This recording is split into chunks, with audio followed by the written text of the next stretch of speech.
Hi, this is Allison Villars with Health and Human Services at St. Tammany Parish Government, back for In the Loop. And today we're going to be talking about reentry initiatives. We're going to be talking about probation and parole. And we're going to talk a little bit about law enforcement and justice in St. Tammany Parish. And we have today Mike Phelps, and Mike is an agent with probation and parole. Glad to have you here, Mike. Yes, ma'am. Glad to be here. Okay, so you're an agent. Let me go back to the beginning of your time. How did you decide to be an agent with probation and parole? Just lucky, I guess. I went to Southeastern, and I have a degree in criminal justice from Southeastern. Mm-hmm. So, and when I graduated, I was looking for jobs, and probation and parole seemed pretty interesting. I applied, and I guess they were foolish enough to hire me, and I've stuck around for 20 years now. So 2 decades. Yes, ma'am. That's amazing. So what did you do when you first started with probation and parole? As a regular agent, I supervised adult offenders who were convicted of mainly non-violent, non-sex type crimes, burglaries, drug offenses, and such. I made a specialist after several years, and then... Wait, don't go too fast. We need to back up. So when you say supervise them, can you explain for us who are novices about this? Sure. What does that mean? Well, when someone's placed on probation or parole, they're obviously two different things. Well, why don't you tell us that too? Well, probation is someone who was adjudicated, convicted in court of a crime, but sentenced to a probationary period as opposed to going to prison. Someone who's sentenced to a certain amount of time incarcerated in prison is released early on parole. So there's two different boards, or two different authorities that govern those. Probation is governed by the court, by the judge, and parole is governed by the parole board. Those are the authorities over them. Okay. So supervision, what I would do as an agent is I would go to their homes and make sure that they're complying with whatever special conditions the parole board or the court had ordered. We do random drug screens. We also have full arrest powers. We're commissioned peace officers in the state of Louisiana, just like any other law enforcement officer. One big difference is the Fourth Amendment as it applies to us and our abilities to conduct searches on people under our authority. People who are convicted of felonies have a diminished expectation of privacy, so our authority to search is broader than the general sheriff's deputy or state trooper or local police department. And so how many people did you supervise about when you first started? When I first started, there were the caseloads were huge. They're still big, but well over 200. And currently, the current average is about 147, I think, per agent. Mm-hmm. For regular caseloads. Mm-hmm. That's a lot of work for a person to do. Yes, ma'am. You travel the roads? Yes, ma'am. We try to work geographical areas because our office, the Covington District Office, we cover both Washington and St. Tammany Parish, which is the 22nd Judicial District. We have, when I first started, we had, I think, 6 agents working St. Tammany Parish. Currently, I think we have 12 in Slidell. Mm-hmm. In Slidell? Yes, ma'am. Okay. Both Slidell and Pearl River. And that is because? I guess population has increased. Our offender population has increased. Currently, we supervise just shy of 5,000 offenders that we're currently supervising in between the two parishes. And some are on probation and some are on parole? Yes, ma'am. Okay. So when you made your next step away from that beginning thing, what did you go to? It's a position that's called a specialist position. Specialist specialized in either, well, at the time when I had it, it was sex crimes, violent crimes, and high-profile cases. So if you had a case that was all over the news, that would probably come to one of us. If it was a violent crime where, a aggravated battery or someone came out on parole for a homicide or something like that, we had those cases. Anything that, any sex-related crime, we also supervise those offenders. Okay. And so And after that, what did you do? In 2010 or 11, I can't remember which, I was promoted to supervisor, which I thought, being a specialist in handling those high-profile and intense cases was difficult. I was promoted to supervisor, and I found out what stress really was. Managing a staff that has probably 1,000 offenders to supervise between them, and managing the different personalities of the officers. I enjoyed it, but it was definitely challenging. And here recently I've taken a program manager position. Okay, and as a program manager, what program or programs do you work with? Well, I work with the Louisiana Prison Reinvestment Initiative and the Reentry programs. Specifically, I've been working for the last 7 years with the Reentry Court program with Judge Knight. Okay, so we're going to focus on that program to start with, okay. Because it's really fascinating, and you have, I think, a good history with it. Yes, ma'am. And can get us all up to date. So tell us about Judge Knight and how he brought this program to being. Well, the program actually originally started with some legislation, and Orleans was the first judicial court to be legislatively allowed to do this. It took literally an act of our Congress, our legislators, to be able to do this. The model is based on a drug court model, but it's a different offender population. They had gotten started in New Orleans for about a year, and we were planning. That was Judge Lori White. Judge Lori White and Judge Hunter, Judge Arthur Hunter, and they were the pioneers of it. And we were able to look at the things that they had done, that they had been successful with during that period of time, and we saw some things that we would like to do a little bit differently. What Judge Knight did was he established a really good team. And my opinion is that this program does not work without the team. It is definitely a team effort, and the team, when I say team, I mean Judge Knight is absolutely the leader. He absolutely has to be. That position, whoever is in that position, has to be the leader. And he is. He is very, very good at it. The team also is made up of representatives from the DA's office, representatives from the public defender's office, treatment providers. Right now we have 3 case managers that are involved, and then I have myself and 4 probation agents who are handling these cases. And it's historically, the DA would pull this way, public defender would pull that way, our agency may pull this way, the treatment provider may pull that way, and we were all pulling in a different direction. And this is the first time that I've ever seen true collaboration, and where we're all actually using what little resources we all have to pull in one direction and have positive results. The results are ridiculous, and I never would have dreamed of it. But I guess that's kind of what keeps me going every day, is knowing that we're making a difference. Okay, so we have this program, and you have offenders who come into this program. How are they selected? Well, they're screened, of course. Usually their attorney would say, hey, this guy could benefit from this program.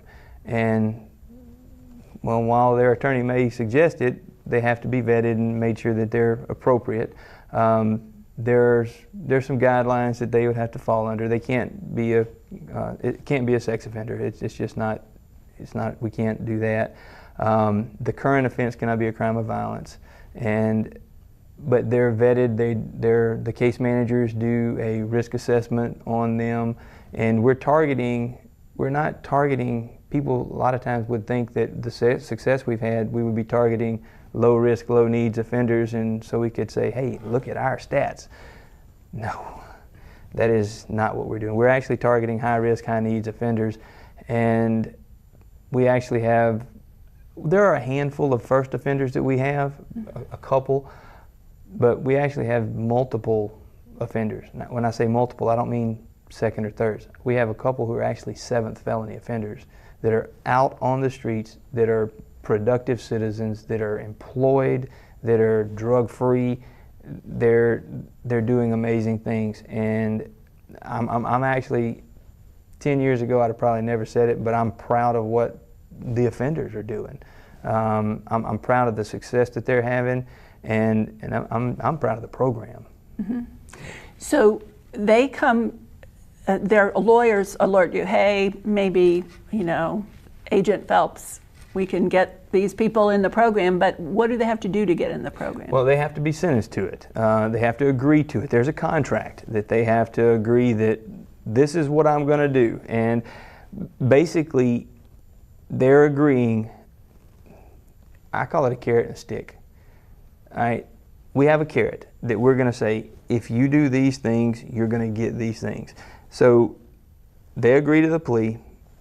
They go to Angola. So they agree that they're guilty to the crime. Okay. They go to Angola, Louisiana State Penitentiary, which makes everybody scared. It's not the same place. I'm there all the time. It is a different place than what people think they know. They're there. They have to do an incarcerated period for 2 years. They have to be incarcerated for 2 years. During that period, 18 months of it has to be spent at Angola.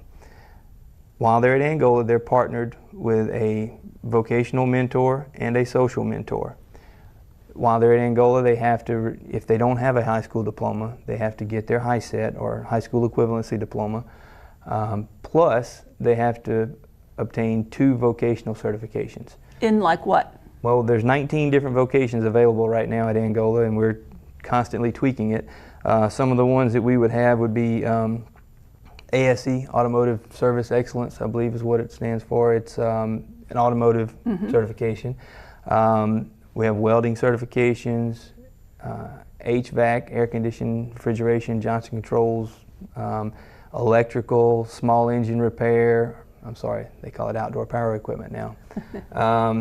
Outdoor power equipment. That's okay. There are 19 of them. Masonry. There's a lot of things. Generator repair. And they have to have 2 of them. They have to have 2 certifications in an area, and we actually had one individual who I think came out with his ASE Master certification. So it's kind of a big deal. It's I mean we have guys coming out of Angola that are starting off at $20+ an hour. We have guys who are in the program who are making an hourly wage more than me. They're doing well, and but why are they doing that? It's because, one, they were in a structured environment. It is very structured. Their routine is, they have a routine. They have, I guess they don't have any distractions. When I was in college, I had a lot of distractions, and but they don't have those distractions at Angola. They can devote their time to studies. But they're partnered with those social mentors. And those guys, and when I say social mentors, they're lifers. They're individuals who are serving a life sentence at Angola. And those social mentors will never get out? Probably not. Okay. There's some reform in the laws that has given some of them hope that they may. Most of them probably will not. But a huge thing is, to me, one of the things I've seen is those guys who are serving a life sentence are actually being a positive contribution to the outside by what they're doing on the inside. Most of those guys are graduates of the seminary. People don't realize that Angola has a seminary on the 18,000-acre facility, and those guys are doing tremendous work. And if we just send an offender to Angola or any other prison and make them get their high school equivalency and get some kind of vocational trade, we still haven't fixed the problem. Yes, they're employable, but we still haven't fixed the problem. That's where I believe the social mentors come in. They do programs like Malachi Dad's, it's a parenting class. It's Thinking for a Change. They do Dave Ramsey's Financial Peace. There are so many different programs that these guys are going through. That I got in trouble years ago for saying this, but I still believe it, and I'm going to say it again. I see this program as a habilitation program. I'm not saying I don't believe in rehabilitation, but this is a habilitation program. We're taking individuals who were probably, most of them, not really habilitated, meaning they didn't get whatever it is that you and I got growing up. Whether it's, I don't know what it is. But they're learning how to be responsible citizens from these social mentors. And they're coming home, and now they're actually taking care of their own children. They're helping their ball teams. They're doing community service work. Last weekend, one of the guys and I spent most of a Saturday painting a transitional house that's coming online through one of the churches to help guys with homelessness, that when they're coming out of a program, they need somewhere to stay in a stable, structured environment. He and I painted the house. My sons, the weekend before, were there with me and some of the other guys. They're doing good things, and to see them, actually, the guys who are outside now from the program, helping one another, that's what it's about. Mm-hmm. It's if you needed a hand, and you said, "Hey, Mike, can you help me?" Then yeah, I'll help you. You're not asking for a handout. You're asking just for a leg up, and that's what these guys are getting, and that's what they're doing. They're giving each other rides for ones who don't have transportation, and historically, that's something that was frowned upon. It is not, two offenders associating with one another is generally not a good idea. But when they're associating with one another in pro-social activities, it's a good thing. Mm-hmm. So they're in prison. They come out with at minimum two vocational certifications, and they have all of this social mentorship help and classes behind them, and they learn who they are and who they want to be. Then what happens? They come out, and what happens? Well, before they can be released, they have to have a couple of things. They have to have an approved residence plan, an approved employment plan, and a community partner on the outside. That community partner generally has been a church, or a person affiliated with a church, and it's just someone to kind of take the place of that social mentor that they had on the inside. Mm-hmm. And in the beginning, it was a little challenging getting someone a job when they literally could not fill out an application. They literally could not go to an interview. I mean, mm-hmm. Angola is about 2 hours away, and not too many people plan on driving to Angola to go interview a potential applicant. Plus, they had that stigma of inmate mm-hmm. on them. We've been able to get around some of those barriers, and they're required to have a job when they come home, but we don't want them to have a job. We want them to have a career. Mm-hmm. And there's a big difference between the two. And while every one of them that comes out has a job, we're working toward that career if they don't have it when they come home. Mm-hmm. But we've partnered with many different businesses in the community around Slidell and Covington and in Washington Parish as well.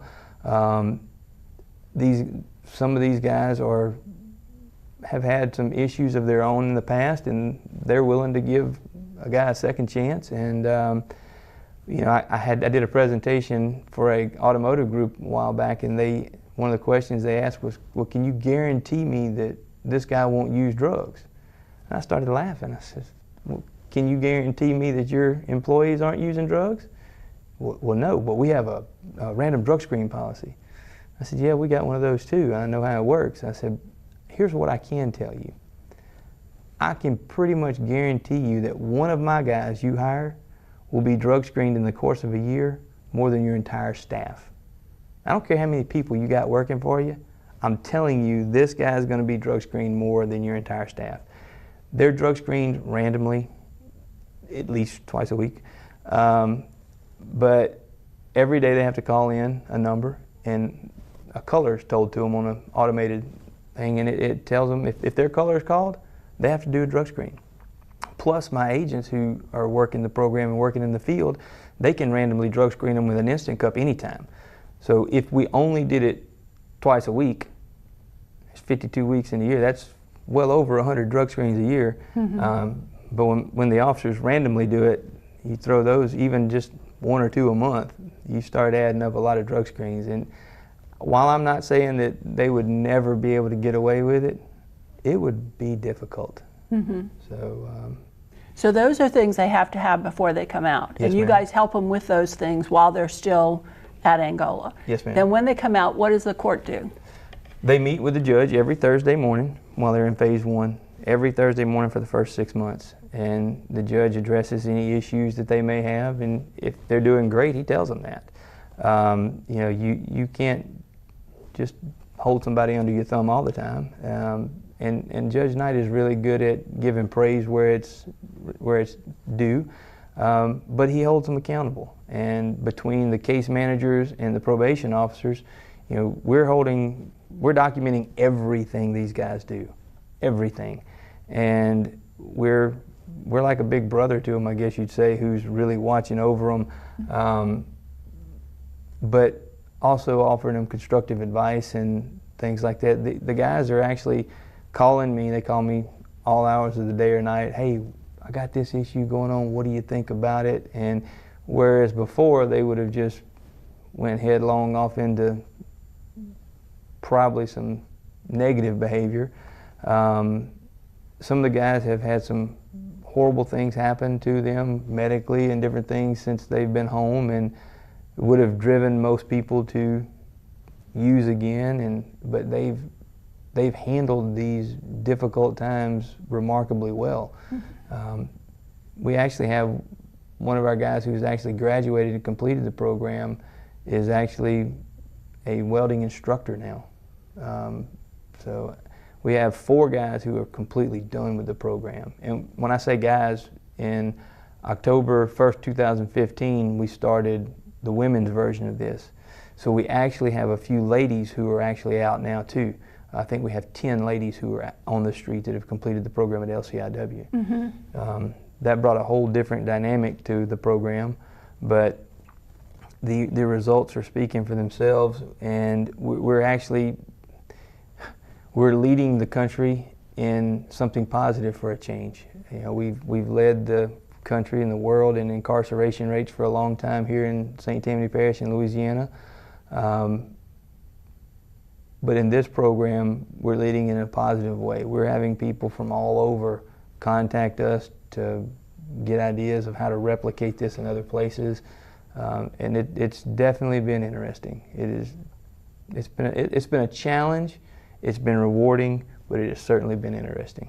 So I want to just help make some clarity about what happens when they go to court. But before they go to court, your team meets. Is that correct? Yes, ma'am. We have staffing 7:30 in the morning on Thursday mornings. We're all in staffing. Judge Knight's an early bird.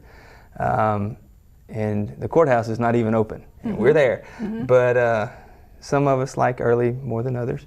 But we're there. We talk about every single individual that's in court that day. Prior to probation gives their input of what needs to happen. Case management gives their input of what needs to happen. Treatment provider is there. He gives his input, or they give their input. The DA is there. The public defender is there, and it is a collaborative effort as to where we need to go next. Ultimately, the judge has the final ultimate say-so, but he listens and takes everything into consideration and makes, you know, in my opinion, he always makes the right decision. So how many people might show up for the Thursday morning court?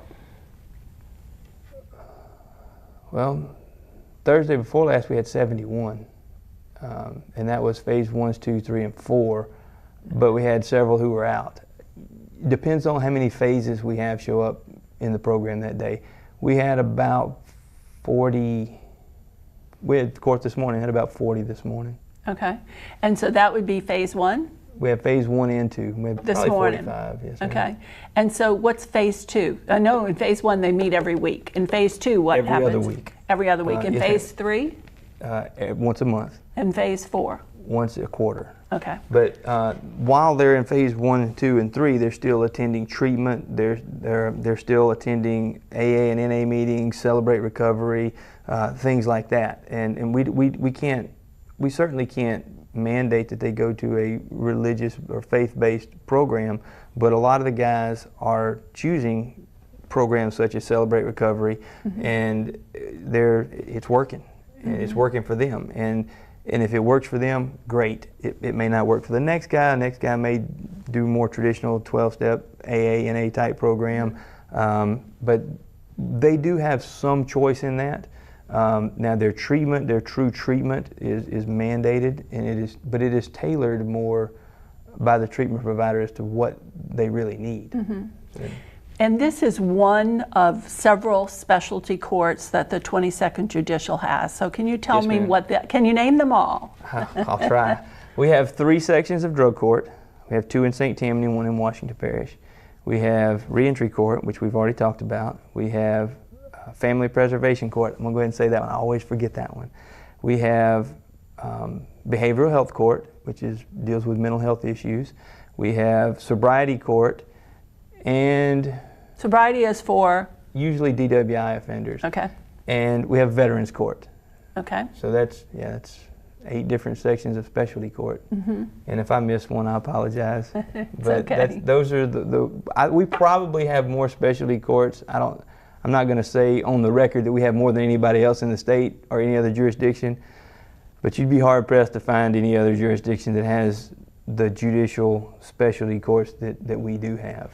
And the reason for specialty courts is to actually move people into, I guess, progressive citizenship. Correct. And owning their responsibility for themselves and right, taking and care it's of others. tailored more to their needs. If you put an individual in behavioral health court who has absolutely no mental health diagnosis, we're kind of wasting resources. But if you put someone who has a mental health diagnosis in, well, he couldn't get in Veterans Court if he wasn't a veteran, but if you put him in drug court, he may not be quite as successful because it's geared more toward a substance abuse issue. And there are certainly, people who have a dual diagnosis, and then we'd have to, the smart people in the room would have to figure out which one outweighs the other, where they would have to go. And then I'm not a counselor or a treatment provider, so that would, they would make those determinations and make the recommendation to the court. Well, Agent Phelps, this has been a delightful conversation. I'm wondering if I can call on you maybe to bring somebody who's graduated from the program here someday? I'm pretty sure we could get someone. That sounds good. Well, this is Allison Villars and Mike Phelps with Probation and Parole. I'm with Health and Human Services for St. Tammany Parish Government, and this is In the Loop, which means we're trying to keep you up to date with what's happening in your neighborhoods.